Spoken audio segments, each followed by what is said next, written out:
So, my first bit of advice that I've found in terms of balancing academics and outside athletics, and as being an OHSer, is that great organization skills are a must. Like, I use a weekly planner to lay out my class prep and upcoming assignments. And I know this is helpful for all students and that everyone should probably be doing it, but especially for athletes, given their unique time constraints and need to plan around competitions. I also think it's good to do your best to set up your OHS schedule to accommodate what you know about your sports calendar.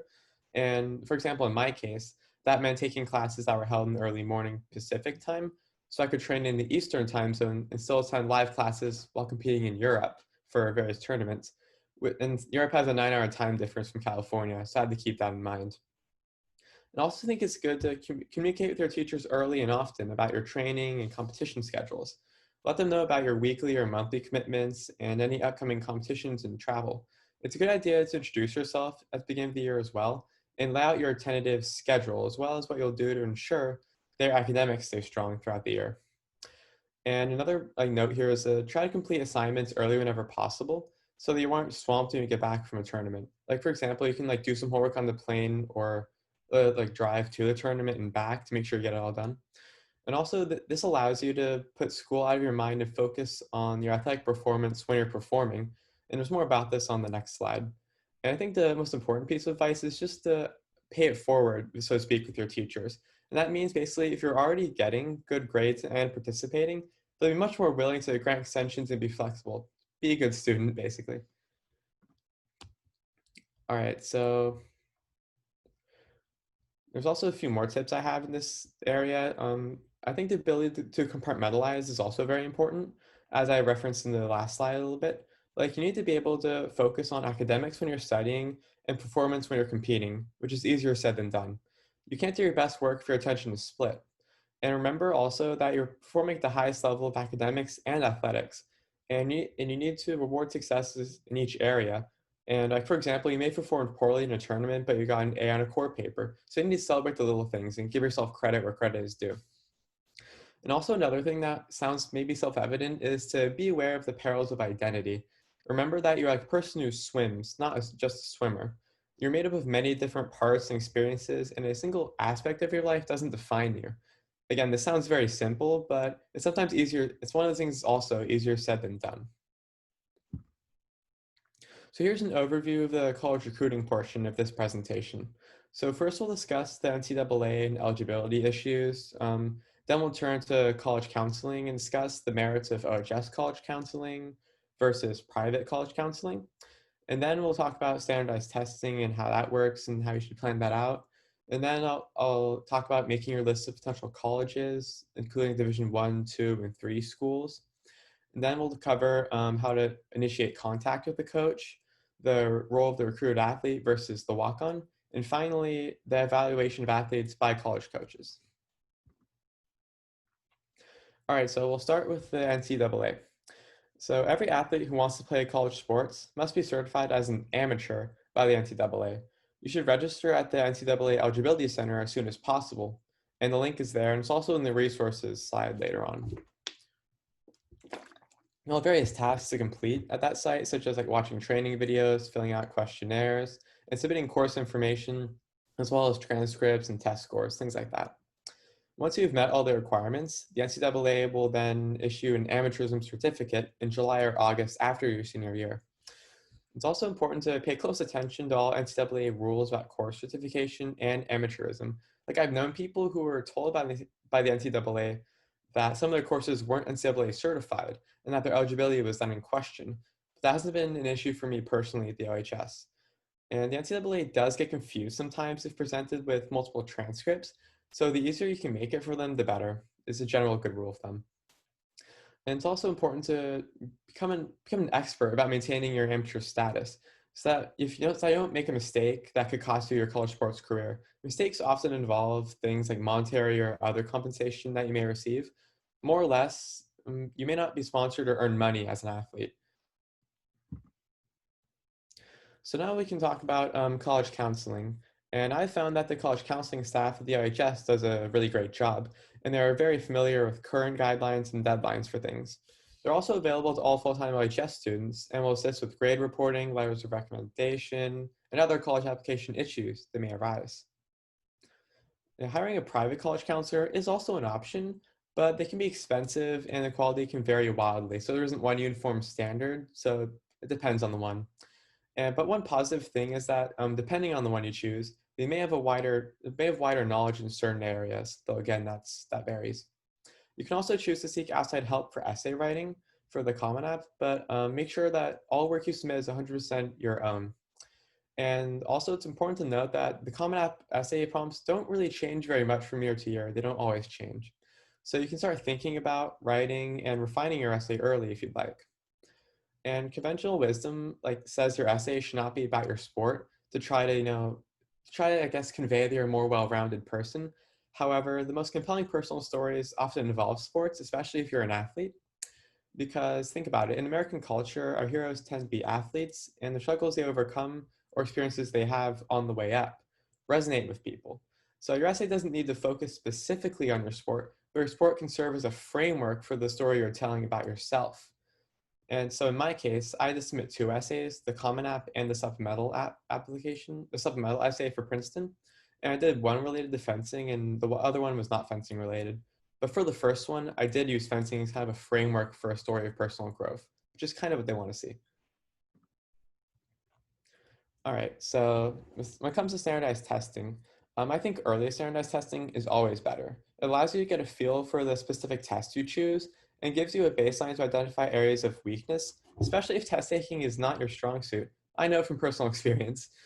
So if you get a good or a great score right away, you may not need to retest, and that's really helpful, especially when you're busy with school and athletics and stuff. And also early testing as well gives you multiple opportunities to retest before the application deadline for many colleges.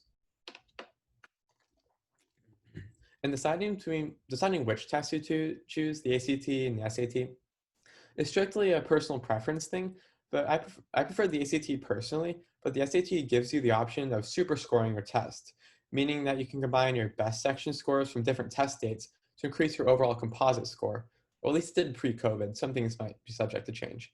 And the ACT, speaking of that, the ACT may be changing its format as well to allow for super scoring, but that varies from college to college. In my experience, I didn't super score the ACT because Princeton did not allow it, though that might change. That's something to keep a lookout for. All right, so when it comes to making your list of potential colleges, I think I know Wikipedia has lists of every college with Division 1, 2, and 3 sports that you can use to start your search. This is the one time I'll be citing Wikipedia in this presentation. And so you can basically find all the schools that have NCAA programs in your sport and use that to build your list. And it's a good idea to generally browse the school's websites to make sure that the high school courses you're taking or planning to take are sufficient for admission. Like for example, some schools require or recommend 2 years of a foreign language versus 3, things like that.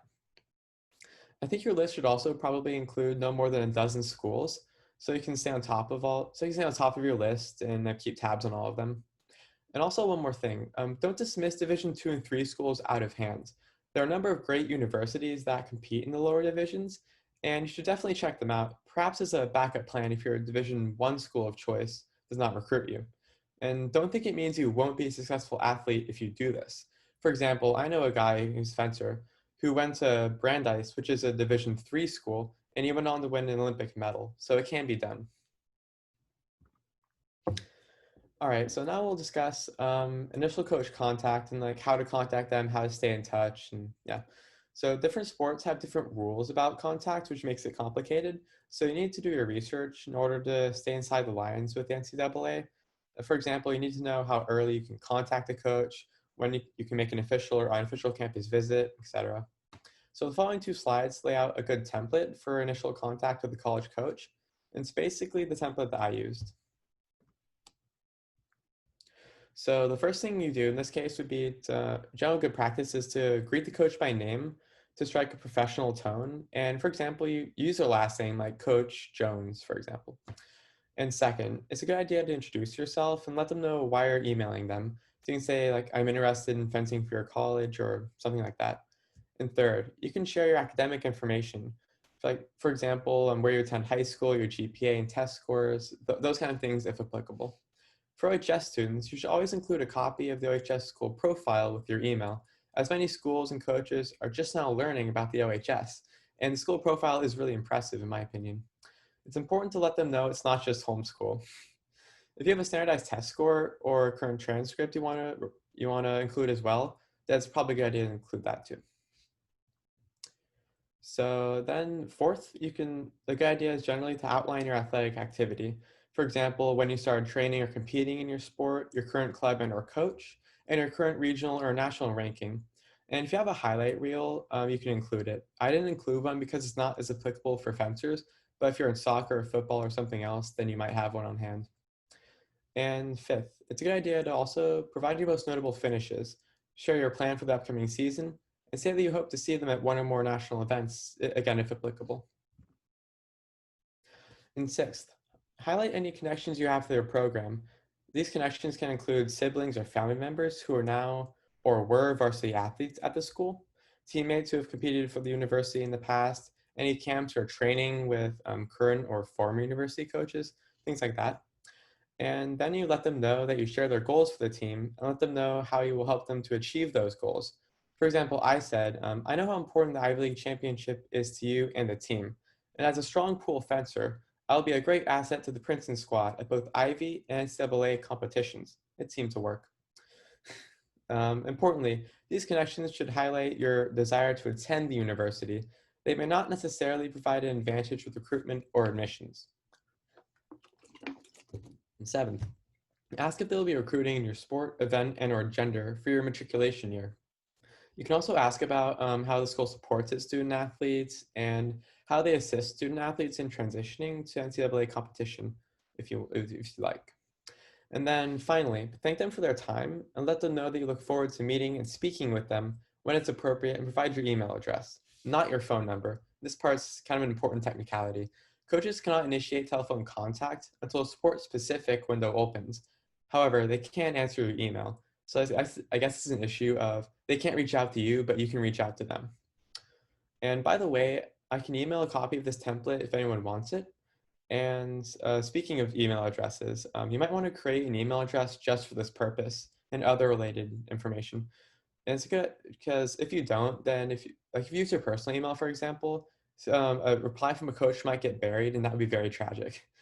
So it's a good idea to make a professional sounding email address, such as like johndoe2021@gmail.com or like janesmith2021grad or steveswims2022, something along those lines. So what's the difference between a recruited athlete and a walk-on? So a recruit slot means that an athlete bypasses the normal admissions process. It's as close to like a guaranteed spot as a coach can provide, which of course depends on hitting the minimum marks academically. Recruited athletes' applications are read by a dedicated admissions officer rather than with the main group of applicants. So it's like it's a different system. But basically, the point is that while most application readers are looking for reasons to say no, your reader will be looking for reasons to say yes. Recruited athletes generally apply via an early decision process. The early decision process is nice in that you find out your admission status much earlier in December rather than in March, which gives you some good peace of mind. Also, athletes who know they won't be recruited but have a good chance of being admitted through regular channels like early decision or regular decision, but still want to be on the team, should contact the coaches in the same way and be upfront about their desire to play, even if they can't get a recruit slot. Coaches will often provide a letter in support of a potential walk-on athlete to assist with admission. It's a great idea nonetheless to get on a coach's radar. And to be clear, you do not need to be recruited in order to play college sports. The thing is that every student on campus can try out for teams, either varsity or club teams. So being recruited is not really, it's not a requirement to play, but merely an admissions path. All right, so now we'll discuss evaluation of athletes by college coaches. Like when does it start and how you can like help yourself. So in fencing, at least, the college coaches are usually at every national competition above the youth levels and can watch and evaluate athletes. So if you're a top fencer, chances are the coach is aware of you already. It used to be that coaches couldn't initiate contact with high school students until after July 1st of an athlete's junior year. That rule has been relaxed, and off-campus contact can take place starting August 1st, after sophomore year. Coaches can always answer emails and phone calls and can meet with athletes who come to campus for visits. Your personal coach can also talk to the college coach on your behalf, which happens sometimes in fencing. Generally, the best way to get recruited simply is to excel at your sport and make yourself known, both through your results and the methods of communication discussed earlier. And also, official campus visits are a good way of getting to know the school and the program, and they're usually paid for by the college. For example, they pay for your travel and accommodations, etc. So talk to specific coaches about making official visits. All right, story time. So in my case, I was competing internationally for my freshman year of high school. So luckily, colleges were already aware of me and my national ranking. But nonetheless, I reached out to several college coaches at the beginning of the process using the email template I shared earlier. And I was recruited by Princeton, Columbia, Yale, UPenn, Duke, and Ohio State. In the case of OSU, my former personal coach was hired there and wanted to take me with him. And by the way, I mentioned these not as a flex, but merely to show that it's possible for an OHS athlete to be recruited at such high level schools. And that leads me to the next point. Ivy League schools do not offer athletic scholarships, actually, or academic scholarships that matter. No matter how talented or smart you are, Ivies generally provide need-based aid only. And back to story time, fencing is a relatively small sport, and the coaches and fencers all know each other, either personally or by reputation. And I have a feeling that this applies to other smaller, more niche sports as well. So this can be both positive and negative. So you should always be careful to safeguard your reputation as an athlete. And so I stayed in touch with each coach by email, updating them periodically on recent results, grades, test scores, while also making a point to greet them at tournaments to build that relationship. And the NCAA is very particular about what type of in-person discussion you can have with the coach and when. So I limited my interaction to greetings and small talk and without discussion my actual recruitment. So here's my general timeline. So in January and February 2019, so like midway through my junior year, I sent out my initial volley of emails to the college coaches I identified as my first choice programs. I received positive responses from every school, and in each case I included my ACT score report, my most up-to-date transcript, and the OHS school profile. And then through February and March, I continued to update each coach with my most current results and academic info. And then beginning in April 2019, I set up in-person meetings with each coach to discuss being recruited by their university. My recruit year was somewhat crowded, actually, and colleges took their time evaluating candidates. So don't worry if they don't all jump at once to lock you down. Coaches generally do a pre-read of your qualifications as well to make sure your application will be acceptable to the admissions department. So again, if you don't get a response right away, do not panic. All right, so I was most interested in Princeton, partially because my older brother, Zach, who's the OHS class of 2018, was recruited there and is a member of their class of 2022. And in April 2019, I was offered a recruit athlete slot and a telephone call with the coach, and I accepted verbally. It's important to note that coaches generally do not give recruits anything in writing, binding the college to take them. So I needed to be confident. So you need to be confident in your relationship with the coach and know that they are trustworthy. So this means you have to kind of do your homework, talk to current and former team members, ask others about their interactions with the school and the coach to make sure that's a strong, viable relationship. So at the time I had accepted, I had meetings scheduled with 4 other coaches. I quickly emailed each of them to let them know that I had verbally committed to another university.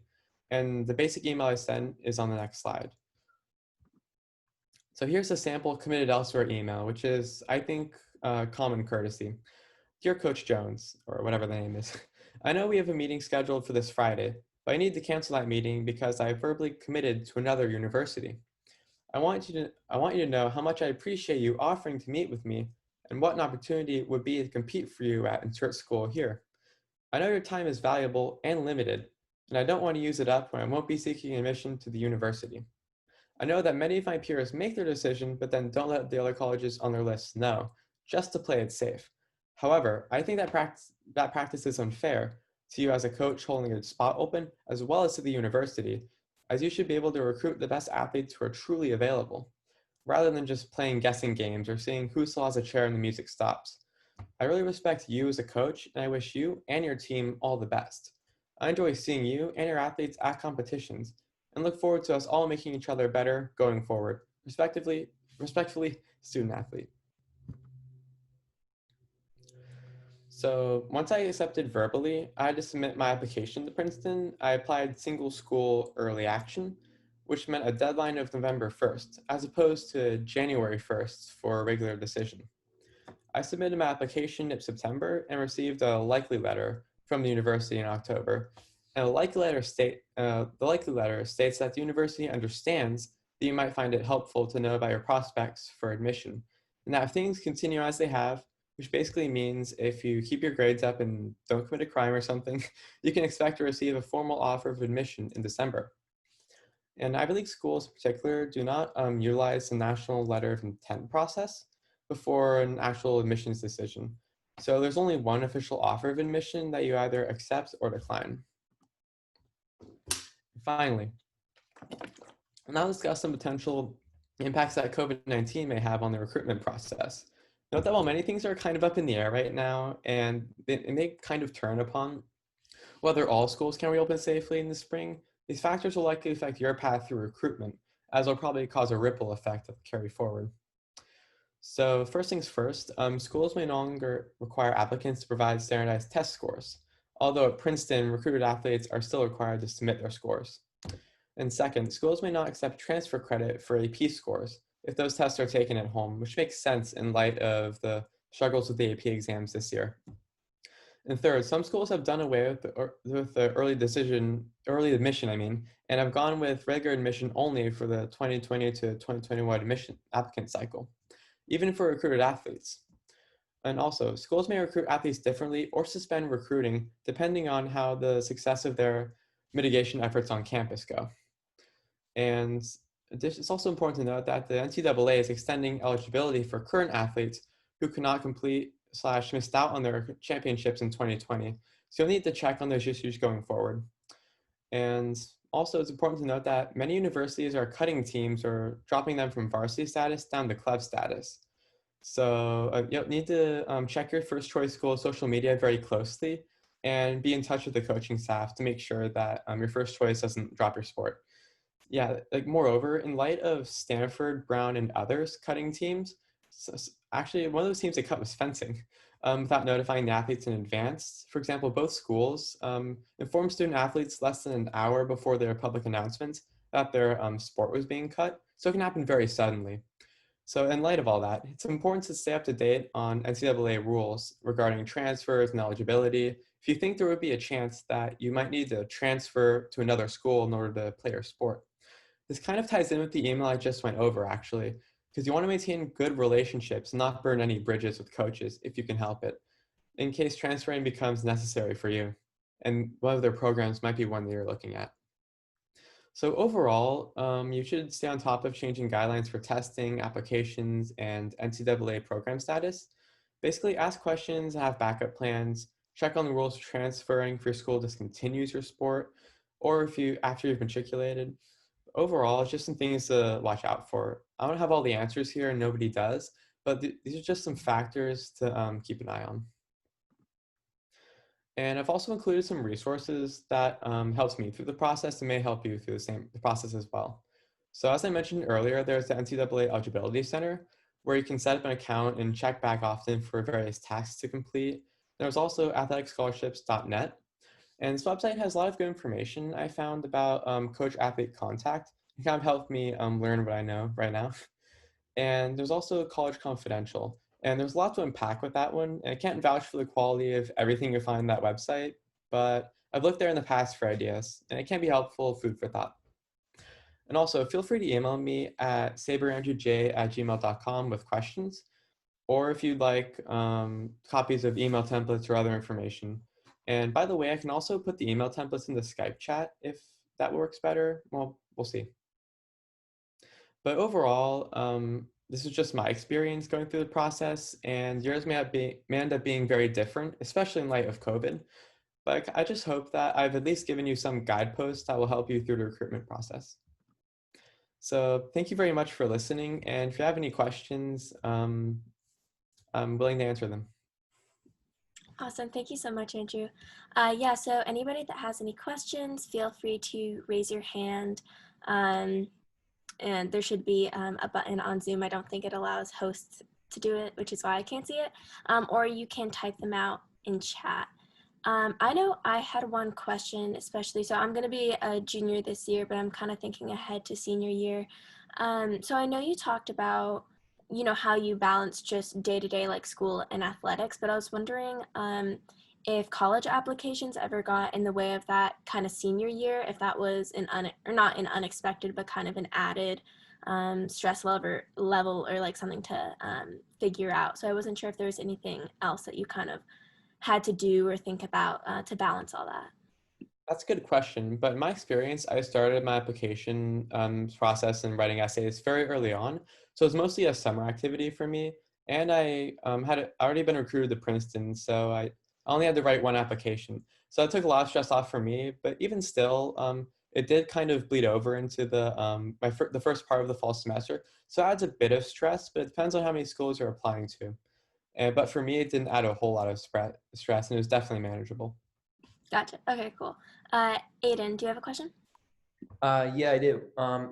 Thank you so much for that, by the way. That was super informative. But also, did you take any, and if you did, what were they?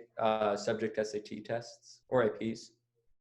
I actually didn't take any SAT tests because I'd already been recruited, so I didn't feel I needed to. So I don't have as good advice on that. Thanks. I was wondering, so I know you said that, you liked Princeton kind of right off the bat because your brother went there and also, it's a great school.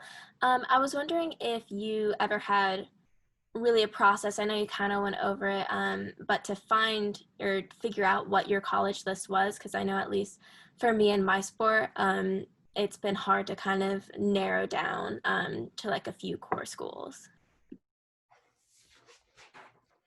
Yeah, generally I kind of well, Princeton was my first choice. I knew that was at the top of the list, but I was generally looking at some other like I had some good knowledge about many other fencing programs just because I have other like fencing friends who are fencing in them or being recruited to them. So I got a good idea of how each school's program was.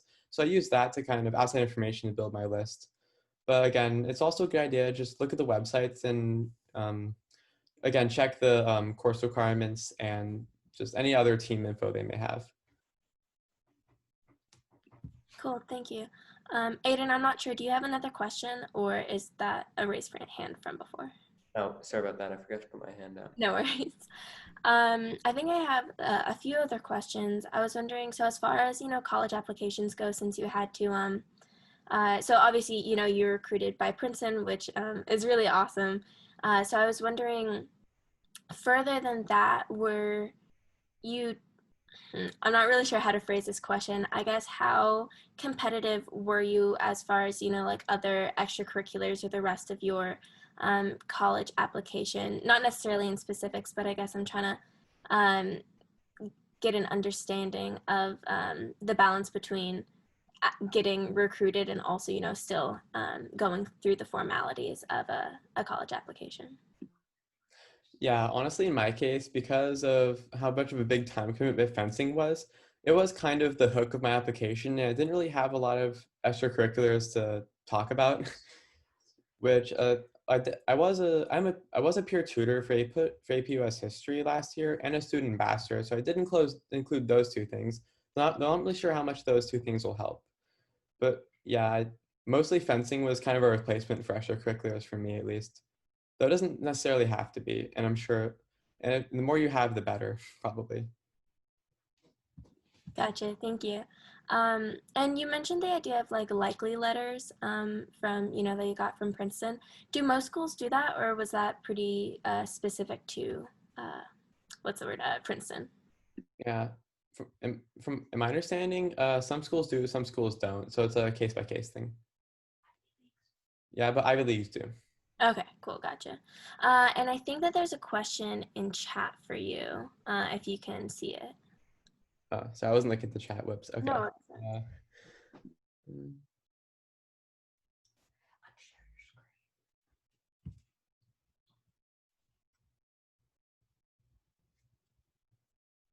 Okay. So do I know if college recruitment is happening earlier than before? I'm not really sure because I've been a bit out of that loop recently, just because fencing as a sport is kind of like shuttered for the last few months, and I've kind of been leaving the recruitment process. So I'm not entirely sure about that. I'm also going to unshare my screen if that's okay. Yeah, for sure, for sure. I can see the chat easier here. Yeah. I was also wondering, sorry, I'm trying to think of like how to form my question, I guess. When exactly did you start, I guess, starting to email coaches? Was that around like when you were a rising junior or more sophomore year? I guess it depends on, the sport. Yeah, I did it halfway through junior year, January more specifically. Okay, cool, cool. And I know for my sport, I'm not sure. I play rugby, which is similar to fencing in that it's just kind of a smaller community, I guess. I was wondering if you ever came across when you reached out to different coaches of the same division level saying that they had different NCAA rules about contact, because I've reached out to some D1 schools who say that I could reach out to them and some who say I have to wait, if that makes sense. Yeah, it's kind of complicated, but my experience in fencing, I don't encounter that as much in fencing, but it varies from sport to sport, and there's a lot of sport specific rules. So it's kind of hard to give like general advice on that. It's very complicated, too complicated probably. Yeah, yeah, no, that makes sense.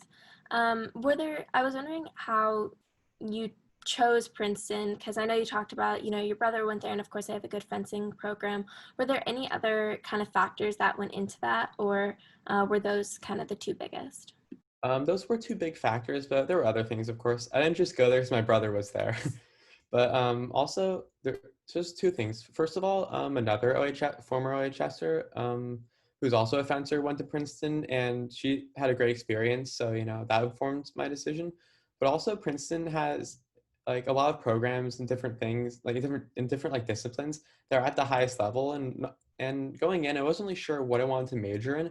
So I wasn't selecting schools based off of one good program they have. But Princeton is a good program for everything. So I thought that I could kind of find what I want to do there, and that gave me a lot of flexibility. Cool, thank you.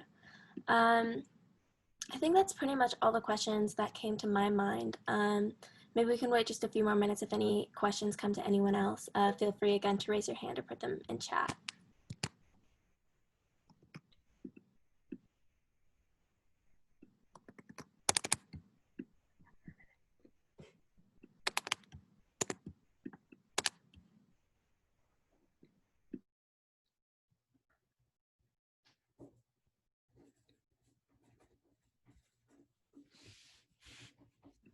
Oh, sorry. Actually, one more question came to mind. Kind of about the standardized testing.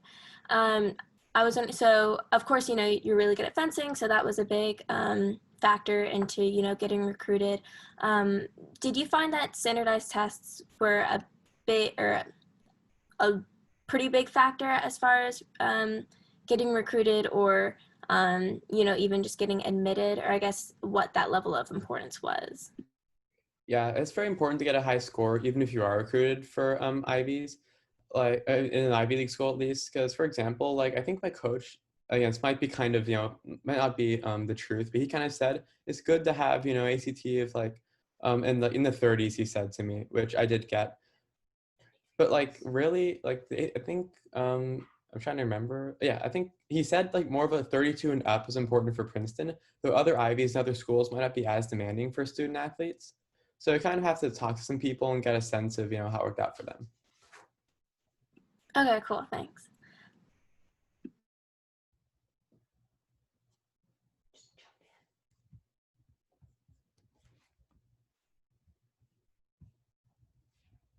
Okay, well, if no one has any more questions, I think I'll kind of close off the meeting. But thank you so much for speaking today, Andrew.